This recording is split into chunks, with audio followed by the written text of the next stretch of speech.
Absolutely, yep.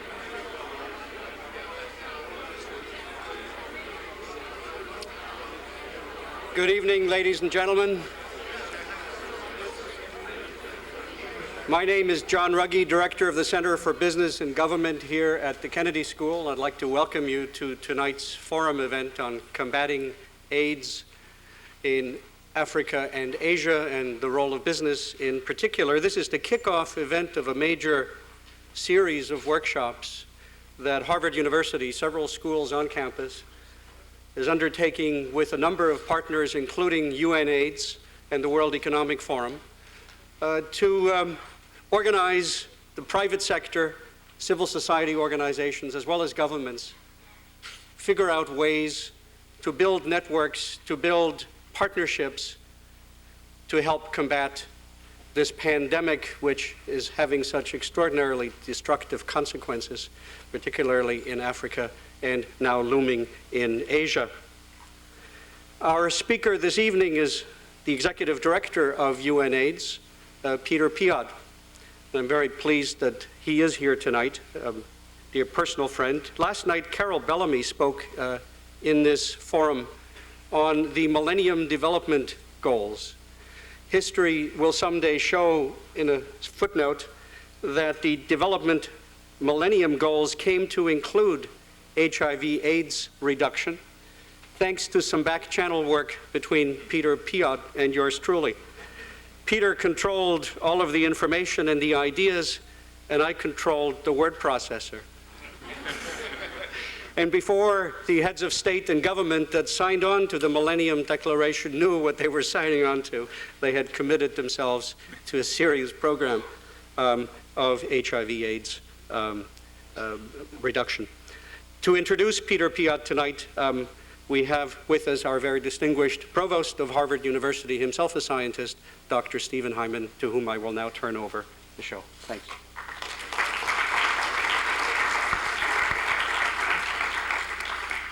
Thank you, John.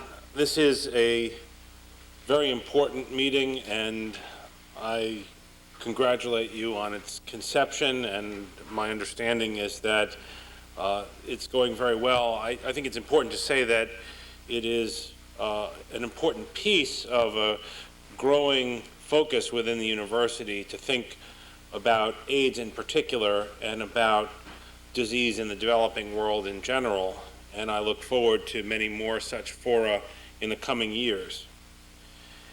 It's a great pleasure to introduce Peter Piatt, who is the Executive Director of Unaids and Undersecretary General of the United Nations.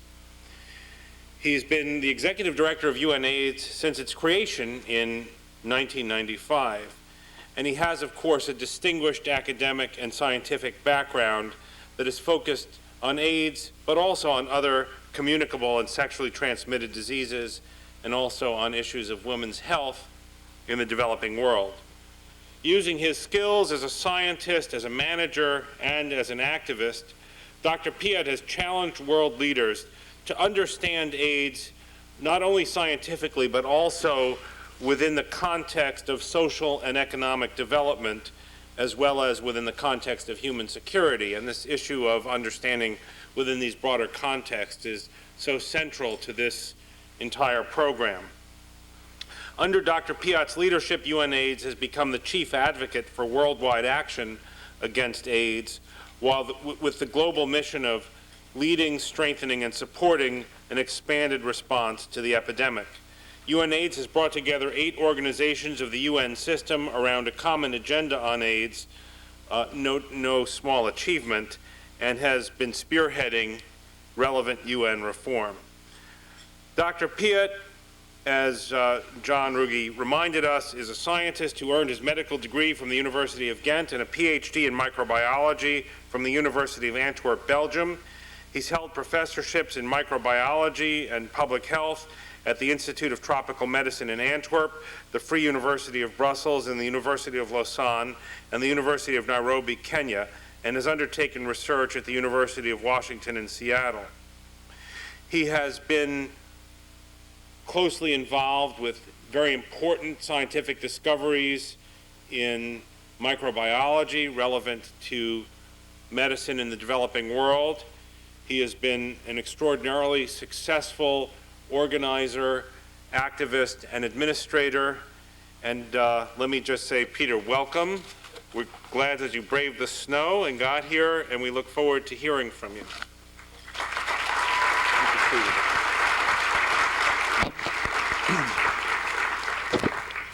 Thank you, Stephen.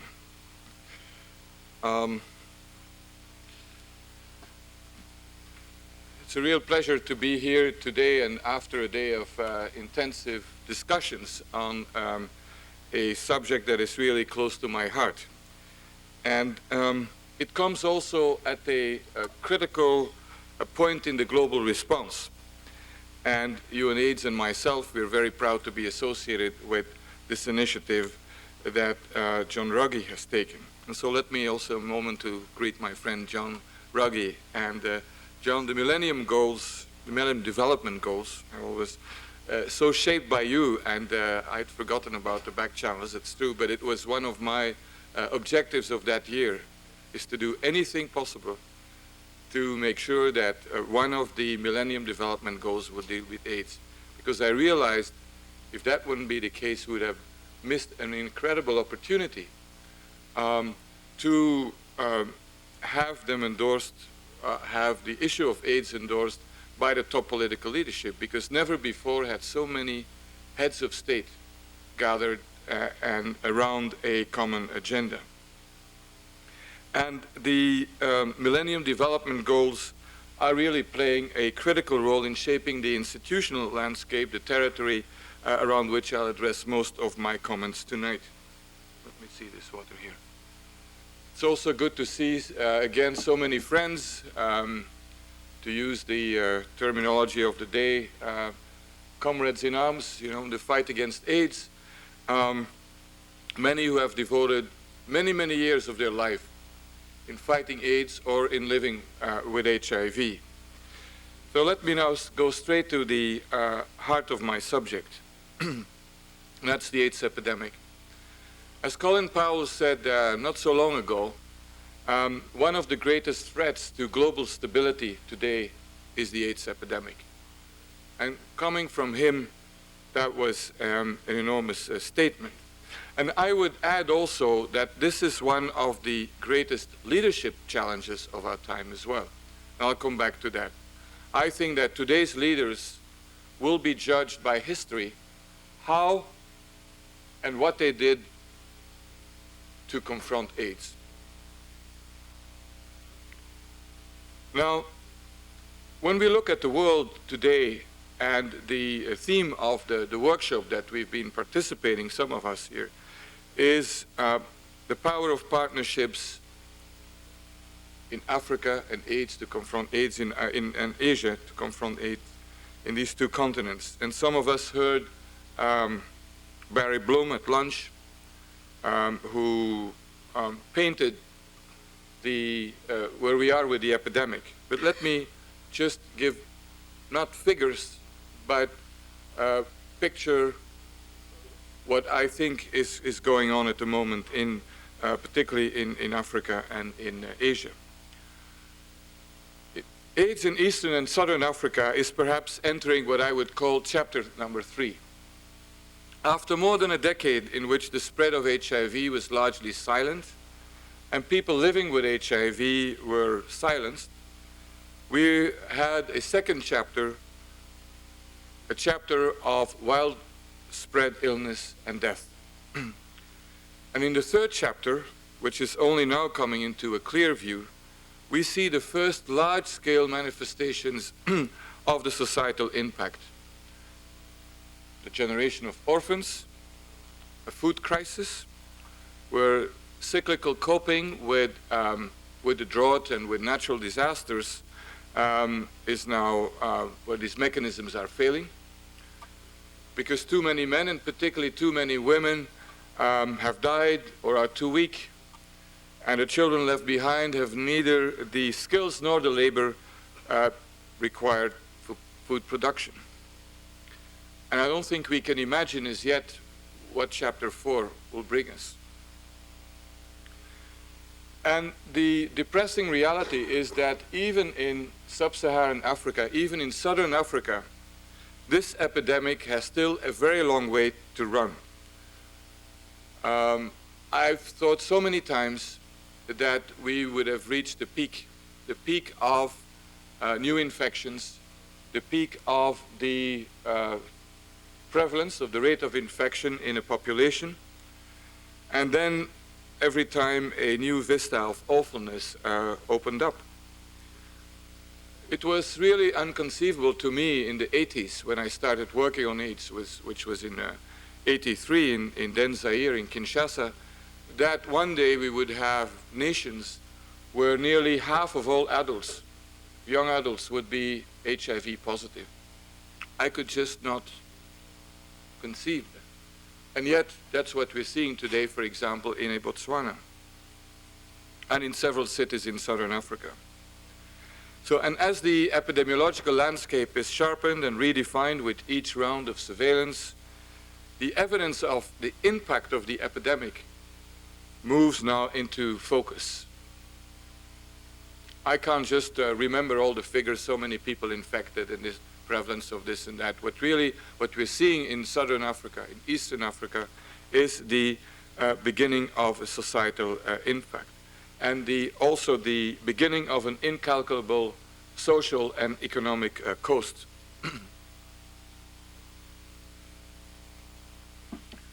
Impacts at household level are becoming very clear, but the longer-term impact on the macroeconomics, on the body politic, can only be guessed at. And we are still at the stage of anecdotes rather than the documentation of what it means for society. And in order to understand these impacts better, Unaids, together with Shell, the oil company, we're working together on a scenario building project looking at the impact of the epidemic in Africa 20 years from now. What will this mean for not only the health sector, the health system, but for the economy in general, for security, for stability? What does it mean for education, for all these things that make that make development? And it's the first time that a large comprehensive study has been carried out. And I believe that it will provide a much clearer view of possible futures. It will help us imagine Chapter 4. In Asia, in many parts of it, we're still in Chapter 1 of the epidemic, especially in East Asia. Of course, the epidemic is not new to Asia, but its trajectory has been much slower than in Africa. But let's not forget that the denominator population is so much bigger. And Thailand is a salutary lesson. As the 1990s began, the evidence of an explosive epidemic resulted in effective national leadership and a nationwide shift in sexual behaviors, demonstrated that it is possible to change sexual behavior on a nationwide scale. And this action, we estimate, prevented about 5 million HIV cases over the decade. But also, we've learned some other lessons. We can't close the book on AIDS in Thailand. Today, the priority has shifted, with commercial sex accounting for only a minority of new HIV cases, and that was where the efforts were concentrated on. But now most of the infections are either among injecting drug users or among young Thai men and women whose HIV risk is within, not outside their regular relationships, and certainly outside the commercial sector. So it tells us that it's such a dangerous illusion to think that we can bring this epidemic under control by targeting so-called high-risk groups. This only works in computer simulations. It doesn't work in real society. South Asia's epidemic threatens in absolute numbers to be the world's largest. There are now 6 Indian states where over 1% of the adult population is HIV positive. And let's not forget that an Indian state is often much bigger than the average country in the world, and certainly the average African country. In India, the AIDS epidemic, at least compared to Africa's, will probably be slower, but most probably also be much bigger. And I don't have the time to go into what's going on in Asia, in the rest of Asia, but suffice it to say that it's clear that in China now also HIV is clearly spreading, and that there is a risk for a major epidemic. So this is the context in which we're looking at the power of partnerships, which was the title of my presentation. And part of what I want to talk about today is also the pitfalls of partnerships, not just the power. But let me also be quite clear at the very outset of one fundamental, and that is that this reach and destruction of this epidemic is testimony to the fundamental importance of leadership. It has rightly been described as a crisis of governance, the inability of societies to deal with this epidemic. And that's why the role of governments in leading and coordinating the response is paramount. And no partnership, no business, no NGO can replace this vital role of government. Only governments have the mandate to direct national policies, national resources, national leadership that is the foundation of a response to the epidemic at a scale that will make a difference. And the evidence is irrefutable. The countries where HIV incidence is falling, and there are more and more of them, are those where governments have stepped up to the line. Thailand, Cambodia, Uganda, Brazil, and so on. However, it's equally clear that governments alone can't do it, and that there is no way that government action alone will bring this epidemic under control, break the chains of transmission, provide better life for those who are infected. So it's government alone is doomed to fail when it comes to the epidemic. And one of the most important shifts in the institutional landscape when it comes to AIDS has been the development of new partnerships. And everywhere I look, new partnerships are springing up. And I looked into my English dictionary before, when dealing with this speech, what they would say about partnerships, because before I got into this job, this had only to do with partnerships, relations between people. Because I think that partnership is already a tired word. It no longer has the power to excite because either we have too many partnerships, or more likely because the partnerships that we have are not truly partnerships. The word has become devalued. And the original meaning of partnership has the connotation of sharing the expenses, the profit, but also the risks and the losses with another person or persons or organizations. So it has the connotation of one who has a share or part with others. And much of what we call partnership is perhaps less partnership than collaboration or cooperation, usually some kind of self-interest. And I think that probably words such as alliances and coalitions might be more accurate to describe much of what passes for partnership. And occasionally the words collusion or conspiracy also come to mind, though more often in the heads of activists, I would say. And I don't think this is just semantics. A fundamental challenge to the whole principle of partnership is the fact that real partnerships between sectors where the endeavor, the profit, and the loss are truly shared are very, very unusual. I've challenged my own staff to come up with examples of successful partnerships on any subject, not just in health, not just on AIDS, but on any subject. And it's very, very rare that they really work.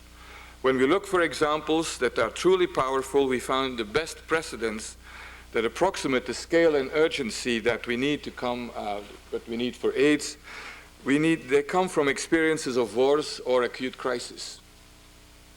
Not just when it's business as usual, because then the flag planting and the institutional walls are too strong. People put aside personal interests, sacrifice resources when they believe they were helping humanity in times of war. I've seen it in emergencies, I've seen it in epidemics. And on World AIDS Day last year, the 1st of December, I was in Ethiopia. And there happened something that was very symbolic also.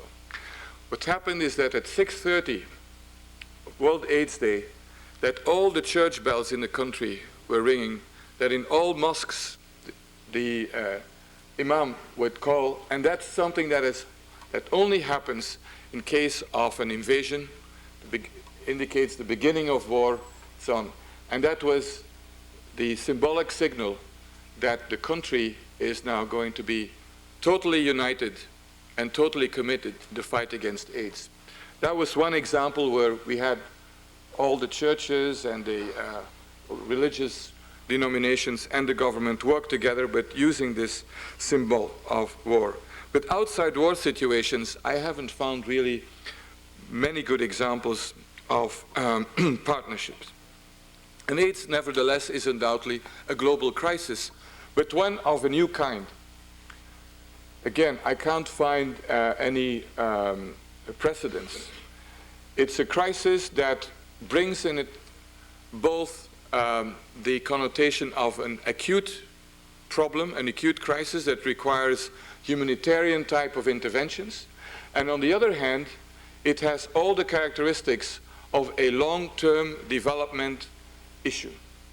And for those of you who are familiar with development practice, you know that these two situations, an emergency, a crisis, and long-term sustainable development, require totally different approaches, even if in all speeches we say that they're the same and so on, but they are mutually exclusive.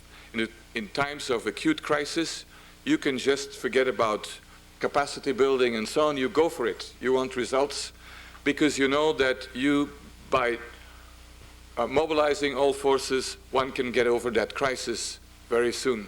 So that's the war analogy, which I think is a pretty bad one when it comes to dealing with AIDS.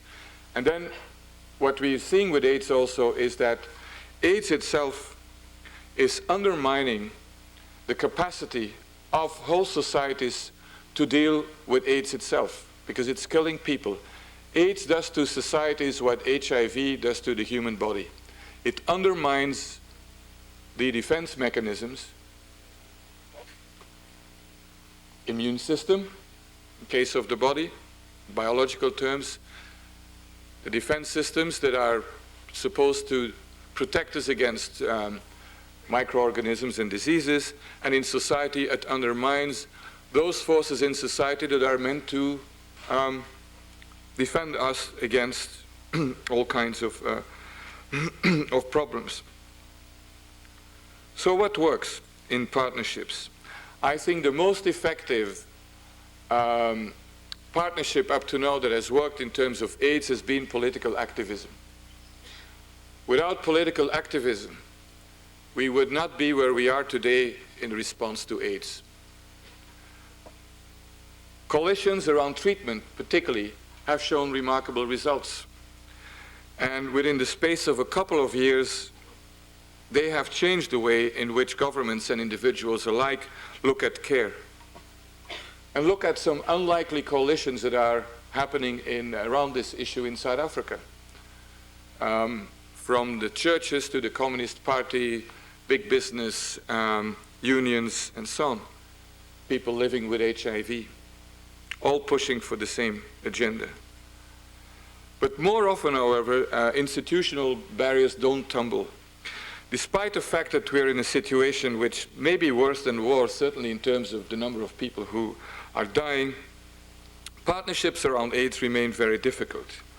And it's clear to me that there's a great deal more to learn about organizational mechanics and institutional behavior change.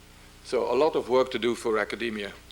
A lot of PhD theses, dissertations that can be written on it. We really need some better understanding of what's going on there.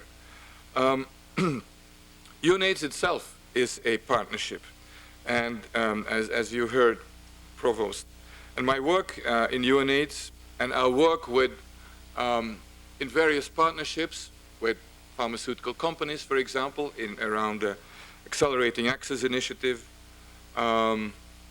with the Coca-Cola, with groups of people living with HIV, with GNP+, I see Stu Flavel here, with numerous business councils, has taught me a lot of what can work and what can't work.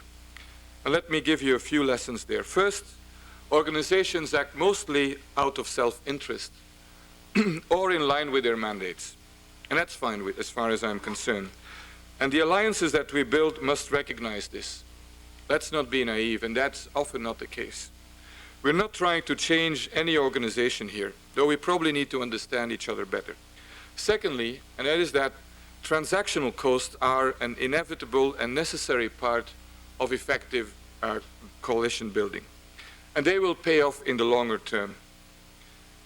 They're not a luxury thing. We need to invest in getting the partnership right. And then we will get far more out of it.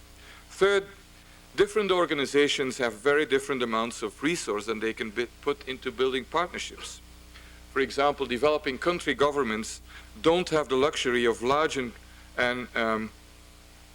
very capacious civil services waiting to do business, particularly in countries heavily affected in HIV. Community organizations are often stretched to capacity, and partnerships distract from their key mandates, so that's another problem. And fourth, very important, expectations are very different and often not shared from the beginning. So I think it's absolutely vital to invest enough time when starting a so-called partnership and coalition in all these, on all these aspects. So what can business do? We've been talking about that a lot today, and we'll continue tomorrow. I believe there's something about the magnitude of the AIDS epidemic which is challenging the boundaries of enlightened self-interest, and indeed the boundaries of where social responsibility starts and stops. It's one thing to adopt activities in the workplace, often through drawing on the skills of community-based organizations, and that's for me pure bottom line. Bottom line responsibility for each business, and doesn't necessarily mean partnership. But it's something quite different to go beyond the workplace to affected communities, translating commercial strengths into effective community responses. And last year I was traveling in China and trying to convince governors in several provinces that AIDS is a problem and that they will not gain anything by hiding what's going on. And the biggest concern that these governors expressed was that they said, well, if the world knows, if investors know that we're having an AIDS problem, they won't invest here. I said, no, that's not the case. Everybody will know. Today they know whether you have an AIDS problem. But what will attract investors in the future are societies that are responding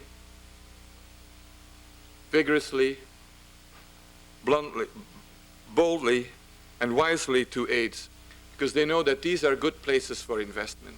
So let's turn this reasoning upside down.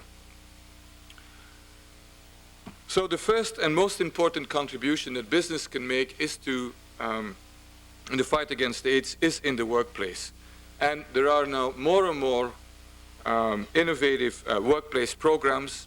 Seeing Brian Brink here from Anglo American, I think this is going to be a stellar case, like was discussed with Heineken, of a company offering treatment to its employees, to its workforce, and that was negotiated also with organized labor. We've been supporting a program that's called a greater involvement of people living with HIV, by putting people with HIV who are openly HIV positive in companies or in hospitals, and by that putting a face on AIDS and making sure that non-discriminatory policies are adopted and that HIV prevention and treatment is being done. We've got examples from basically now most countries that are heavily affected. But the Global Business Coalition on AIDS, chaired by Richard Holbrooke, chaired by, no, it's by Daimler Chrysler, but Holbrook is the CEO, tells us that there are still far too few concrete examples of this HIV action in the business workplace. And that's why business coalitions in each country are so important, because business can talk to business, can support each other. We can't do that. And by the way, last weekend, President Obasanjo in Nigeria launched another national business coalition against AIDS. And another example of a partnership between the government and the business community. Let's now look beyond the workplace. Companies really begin to build social capacity when they take actions beyond the workplace, to the communities and societies in which they operate. And the very skills that make business successful are the skills that an effective AIDS response needs. And let me quote my friend Bill Rhodey, president of MTV, when he said of business, "We are very well suited to the fight." So we're far away from corporate philanthropy. Too often, in organizations such as the one that I had, we look at business as just a milking cow, give us the money and we'll do it, rather than to see what can business actually do and that we can't do in the fight against AIDS. And this is where we have many examples. I mentioned MTV. Who is better in reaching young people than MTV? We provide a message, the idea, they package it, and reaching, like in December last year, 1 billion young people. I think it's great that McKinsey is now going to get directly involved in implementing AIDS programs. These are things that we have to stimulate. But then we will get into the question, who's accountable to whom? Who should pay for this when business go into the community? We can't obviously expect that business will pay for all that, but we have to think of the community. Let me now turn to the last part of my speech, and that success is possible. Success is possible because I believe that for the first time in the course of this epidemic, the world is in a position to translate a few local and national examples of progress into a true global movement against AIDS. Why now, more than any other time in the past 20 years? Let me give you 4 reasons. First, because there is manifestly greater political momentum. It's evident in the increasing number of heads of state who personally chair AIDS commissions and councils. We've counted 27 at the moment. And in this country, it's evident on Capitol Hill. It was manifest in President Bush's State of the Union address and the budget proposal that followed. Secondly, there is now a clear set of global priorities in the fight against AIDS. We have benchmarks that were agreed on by all member states in the UN General Assembly, special session on AIDS, and I think that and I hope that the fruitless debate that pitted prevention and care against each other, that is over, and the hard work of overcoming the global divide in treatment access is underway. Thirdly, we have empirical evidence that concerted strategic action can pull the epidemic back. So success is possible. This is not some theoretical thought. No longer only from Uganda and Thailand, but from many other countries now. Fourth, for the first time, the world is getting serious about resources. 2.5 years ago, I called to move from the M word to the B word, from millions to billions. And everybody said, you're crazy. But I never understood how you can tackle and bring under control such a mega epidemic with peanuts. No. So we know that we need, in the developing world, about $10 billion per year for prevention of HIV, to treat those who are infected, and also to take care of the orphans. We're at the $3 billion mark, 30% of the way. And that's 6 times as much as where we were 4 years ago. So there's progress, but there's still a long way to go. We have to make sure that we maximize fundraising opportunities. The Global Fund Against AIDS, TB, and Malaria is a new mechanism and has really generated new money. but it can't do it alone. There will be a need for using every possible channel. So we must stop being transfixed by the increasing toll of the epidemic, and we must instead plan for success. And whatever effective AIDS responses are found, there are 4 key principles at work, and then I'll stop. One, and that is leadership at all levels. As I mentioned, this is the ultimate test for leadership in today's world. And that means willing to find the resources, coordinate the increasing number of actors, being prepared for long-term investments. AIDS is an epidemic that defeats the quarterly report. We have no chance to have very good quarterly reports. We need long-term investments. Secondly is to overcome the stigma. If we have an epidemic today, it is largely because of the shame, the stigma associated with HIV. And that's one of the reasons that people living with HIV are still the most underutilized resource in the fight against this epidemic. And that's why treatment, access to treatment, is so important as well.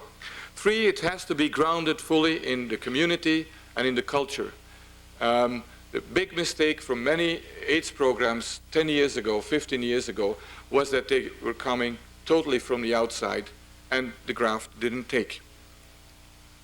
And lastly is that of course, the whole effort has to be led by science and evidence, not ideology.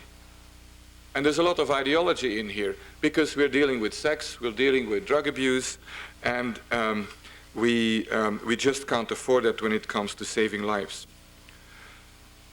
This is a very ambitious agenda, but not an impossible one. If we go back to the theme of the day, and that's the power of partnership. I think that recent experience has demonstrated that partnerships cannot be just a fashion of the day. They're vital for dealing with this new type of crisis. For at least 2 reasons. One, because it's the only way to expand the resource base. The resource base, not only the money, but also the human resources, the institutional resources. And to expand them in a logarithmic way by tapping into underutilized energy. And secondly, because we need diversity in the response to such a complex problem. As long as AIDS is only the business of some doctors and AIDS experts, we're doomed to fail. And that's what makes AIDS unique.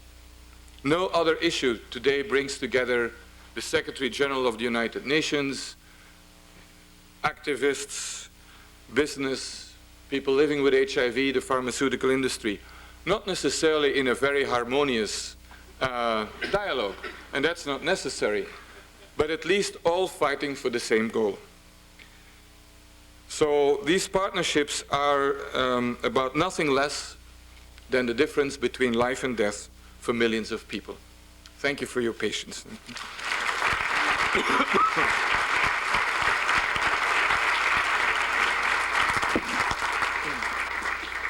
We have about 20 or 25 minutes for questions. Please, when you want to ask a question, come up to a microphone, state your name, and please remember to ask a question and not make a speech. Yes. Dr. Piatt, it's just an honor first to have you with us. My name is Adam Taylor. I'm a former student at the Kennedy School, and I'm the director of an organization called the Student Global AIDS Campaign. You mentioned in your remarks the Global HIV and AIDS, Tuberculosis and Malaria Fund, which is built on a model of partnership between the private sector, the government sector, and the nonprofit sector. And my question is that in looking at the fund right now, it does not have enough money to disperse new monies in its 3rd round. It's only been in existence for 3 rounds, and it faces bankruptcy because of inadequate pledges by countries like the United States and other wealthy donors around the world. And so, even in light of President Bush's major initiative, which in many respects I applaud, only 10% of that new money is going to go to the Global Fund. Again, this effective mechanism based on partnership. So my question is, what role do you see for the business community in particular to try to influence wealthy donors to contribute more to the Global Fund? Activist organizations like students and others have been pushing this for quite some time. but I think the role of and the voice of business would be critical. So what would be your perspective and advice? Shall I? Yeah. Now, first, thanks for the question, in the sense that drawing attention to the fact that the global fund is indeed meant as being a partnership. In practice, where does the partnership is going to be most important, and that is at the level of implementing programs, at the delivery. This is where you have the country coordination mechanisms, which by definition have to include government, civil society, business, and so on. So that's one point. Secondly, I think what you're saying is very important, and I forgot to say that, and that is that business has a lot of political muscle. We know that. It's used to defend the interest of the sector, most cases, but in the case of AIDS, I've seen also increasingly in countries that the business community is saying, government, hey, what are you doing about AIDS? You know, because our investment environment is just collapsing. And so that is being underutilized also. So thanks. Third, what can we do? I think that the key strategy is to increase the cake in general, because I frankly don't believe in monopolies. I think that monopolies are counterproductive in terms of maximizing raising funds. The Global Fund clearly needs more money, billions, as I said. But we have to put pressure now in the first place on European countries and Japan that they also will increase their spending for AIDS.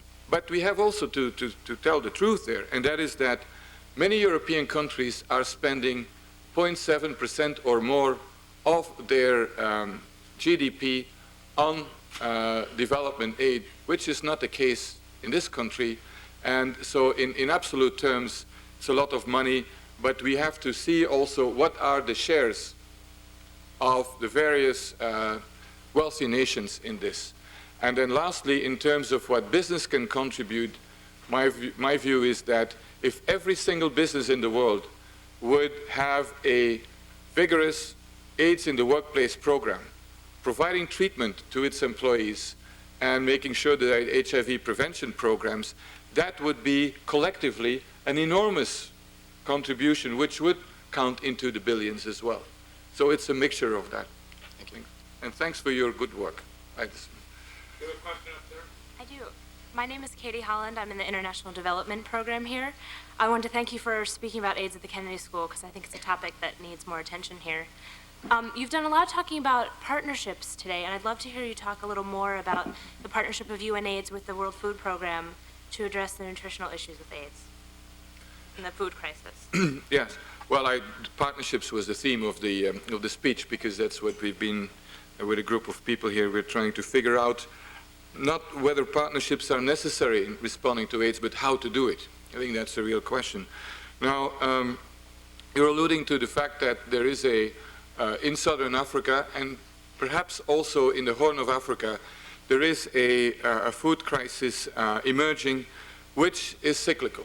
Every X years, because of the drought and of a natural disaster, can be floods also, there is a food shortage, and that compounded by sometimes poor governance.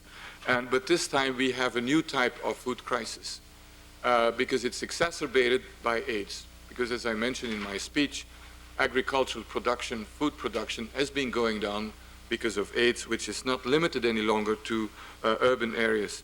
And 2 weeks ago, just on the formal side, I signed a formal agreement with the World Food Program in Rome during the executive board.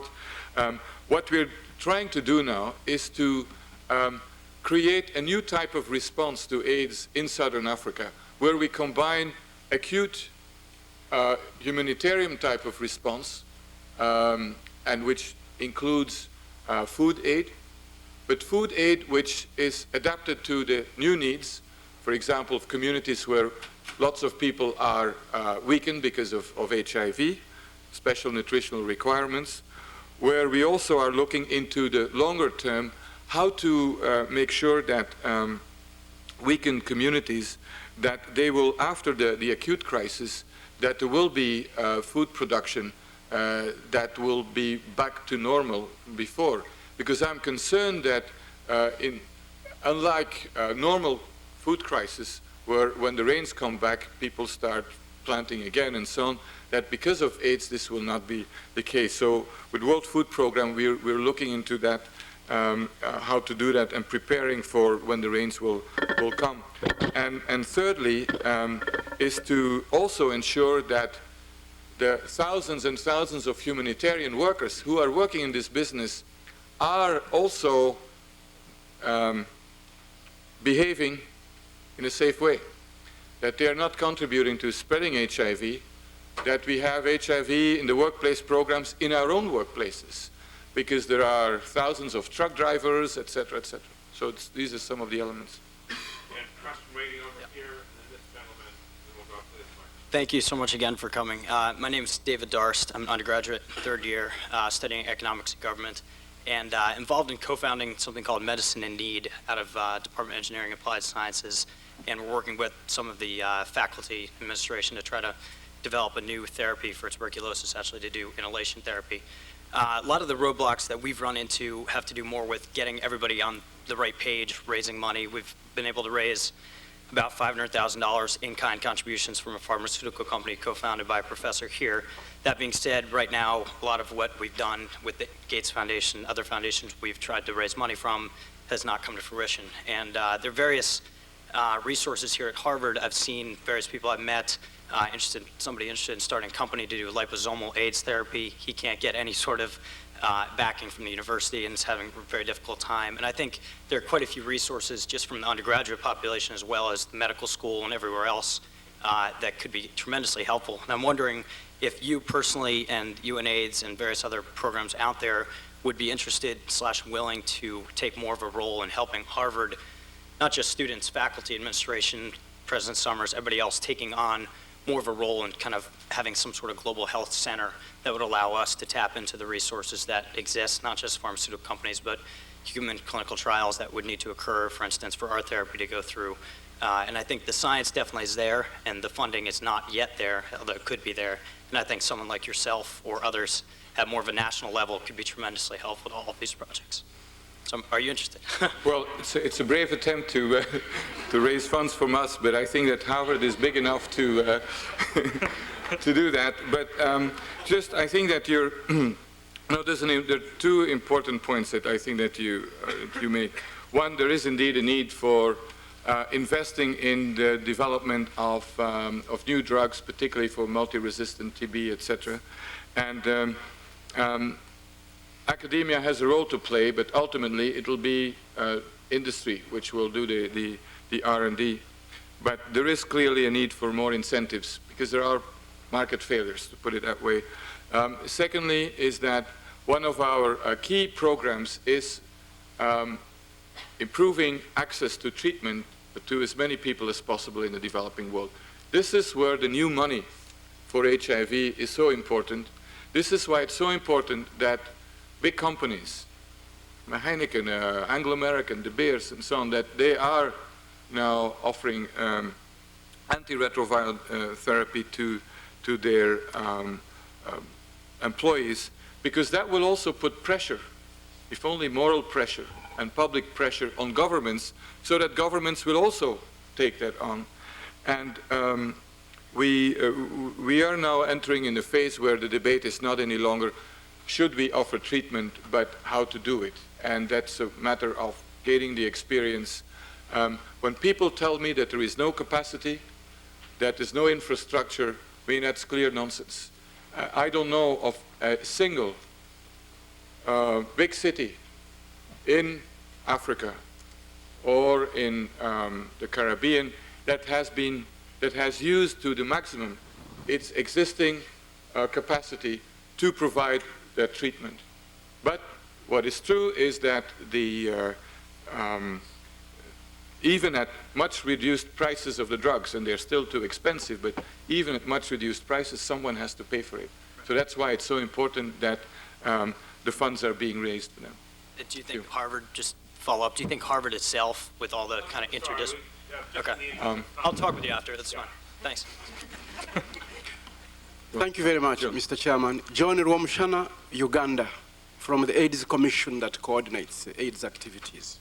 I want to thank the Peter Piatt for appreciating the role and contribution of business, which is a basis for encouraging them to do more. For example, in reducing the prices of ARVs, which has enabled the world to begin to say treatment can now be given. In the same connection, I would like you to encourage business to invest in the search for a vaccine, because a vaccine is really the ultimate weapon against the virus. Second point, the World Bank, as part of its, as a contribution to its partnership against AIDS in Africa, offered to increase their loans, the low interest loans to African countries. Now they will be offering grants to African countries. Where will that money come from? Is business contributing? Thank you very much. Thank you, John. Well, I agree with you that more investments have to be made in HIV vaccine research. But the way I look at it is that, again, when you compare to several years ago, investments have gone up tremendously, both in the private sector. When you look at what Merck is doing, for example, at the moment in terms of vaccine research, in the semi-private sector, like NIAVI, NIH has a tremendous budget now for HIV vaccine research. So my feeling is that we should now be much bolder and test out candidate vaccines and see whether they work. I mean, that's going to be the only way to find out. And that's where we will have, when that happens, I think the money will come. In terms of where the money of the World Bank is coming, it's true that the board of directors of the World Bank in September decided that for a number of issues, such as AIDS, and for the least developed countries, specific category, includes, for example, Uganda, that the bank can provide grants. And the World Bank has a program called MAP, Multi-Country AIDS Program, in Africa, which has put aside $1 billion for HIV programs, which makes it actually, at the moment, the largest single funder of AIDS programs. In some countries, this was the ones that were the fastest. They got a loan, and now we're going into a grant. The money is coming from the replenishment of the IDA account in the World Bank. And there was some opposition from some of the shareholders of the bank to provide grants instead of loans, because with grants the money goes and is never paid back.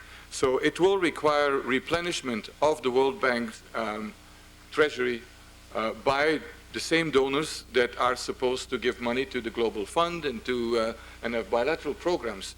So we'll see how all that is going to work out.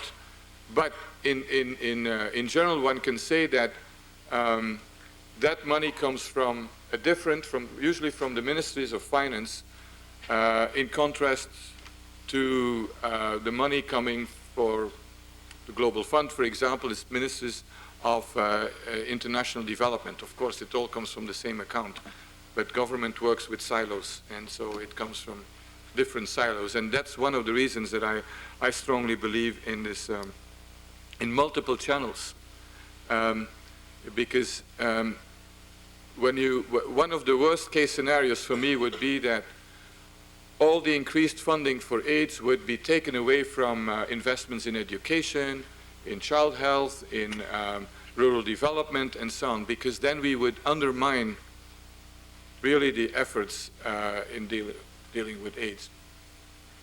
I think this gentleman has been waiting, and then this microphone. Go ahead. Thank you. Dr. Hi. Yesterday evening, Carol Bellamy came and asserted that AIDS should no longer be pigeonholed as simply a health issue, that it needs to be broader as a social and economic and health and all these issues, an idea which you have underscored tonight.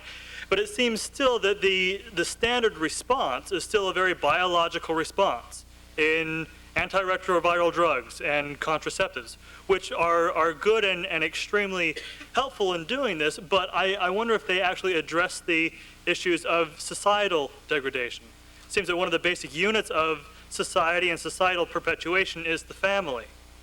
And I've not heard nor read much that Unaids or many other organizations are doing to build capacity within the family of concepts of familial fidelity or even abstinence. There are two studies and programs with which I'm familiar, one in Uganda and another in Washington, D.C., totally independent, which have shown tremendous results to such efforts. I wonder what role, if any, you see Unaids taking in this sort of an issue. Yes, thank you. First, I would like to, I certainly agree with, with Carol Bellamy, and that is that AIDS, it is a disease, of course, but its significance, society-wise, go much beyond its medical implications. And also, in order to deal with it, we go far beyond, we have to go beyond medical, classic public health. I frankly think that one of the reasons we have such a big epidemic is that in the early years, we've applied, because we didn't know better, classic public health approaches and medical approaches. There is no technological fix. Of course, when it comes to treatment, we are absolutely in the medical system.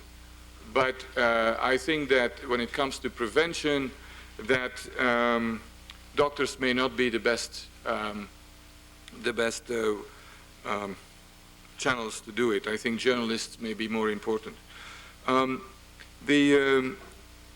the start in Unaids, we've always put emphasis on what I would combination prevention, what I called combination prevention. Just as we need combination therapy, several drugs, for prevention also we need multiple approaches, and we've always used the ABC.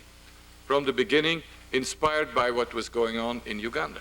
This was after the zero grazing phase.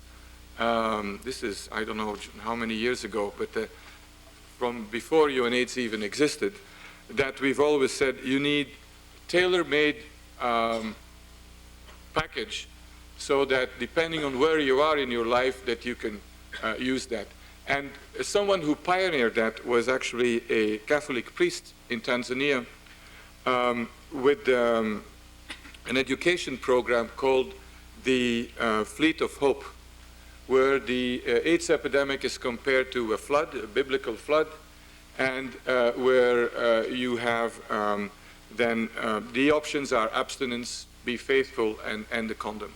And depending where you are in your life, in which environment you are in, so on, you go for one of these three.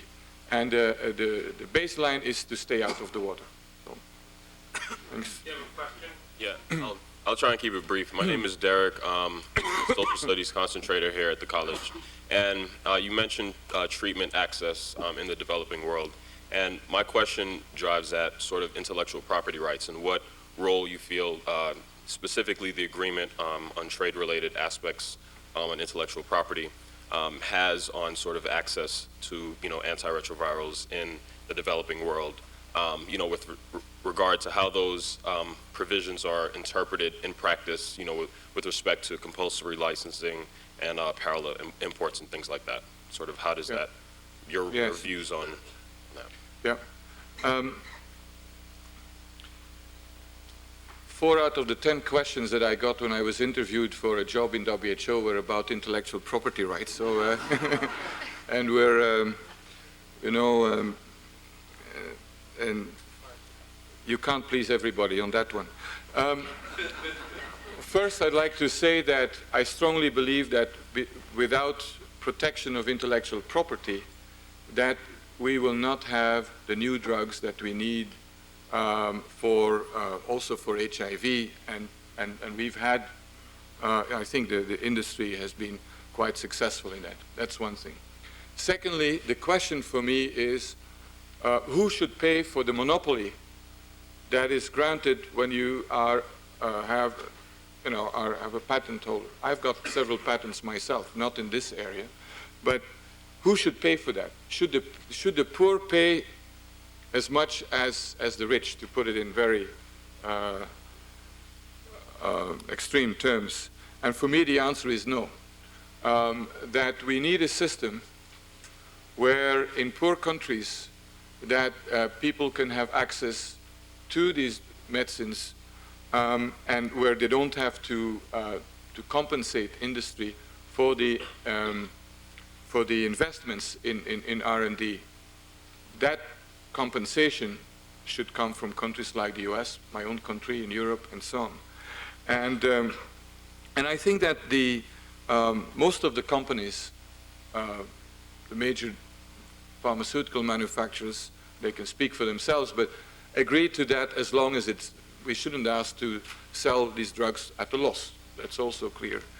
That I think the current international legislation in the TRIPS agreements, that there is enough space for either local production, Brazil has been doing it, but has made clear agreements with the patent holders that we are definitely in favor also of generic competition, where it's within the international agreements.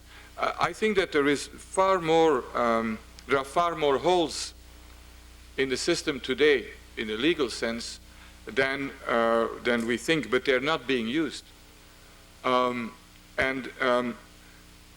me, the nearly ideal situation would be one where, very schematically, the wealthy countries make sure that the current contract, social contract, with the pharmaceutical industry continues, where as compensation for investments in R&D, that quite a decent price is being given for pharmaceuticals, that in return for that, industry agrees to provide these drugs at production plus the price to developing countries. Where we have to make sure that there is no reimportation of these drugs into the wealthy countries. I mean, you can make a lot of money by that kind of business also. Local production, I think, is an option for big countries, but not for most of the African countries, for example. Because of you want top quality products. Working under voluntary licensing is a practice that has been in existence for, I don't know, for as long as there are patents. It's very, very common. And I heard recently that some people thought that that was now a breakthrough. This has been, this has existed all the time. So let me say that we've got to break through we need a breakthrough in the TRIPS negotiations. That is very clear. I think that the current situation is very unhealthy. It will also block lots of other areas where international trade agreements have to be made. I'm thinking of agricultural subsidies and so on. As long as the drug issue, pharmaceutical issue is not resolved, I think we risk a major political confrontation between states, and it's going to add to the already very unhealthy position. So there is a political dimension there that we shouldn't underestimate. I want to apologize to those whose questions we couldn't reach, but I think it's appropriate that one of our undergraduates got the last question. I want to thank Peter for an extraordinary and very engaging presentation and for answering all of our questions. So please join me in thanking him.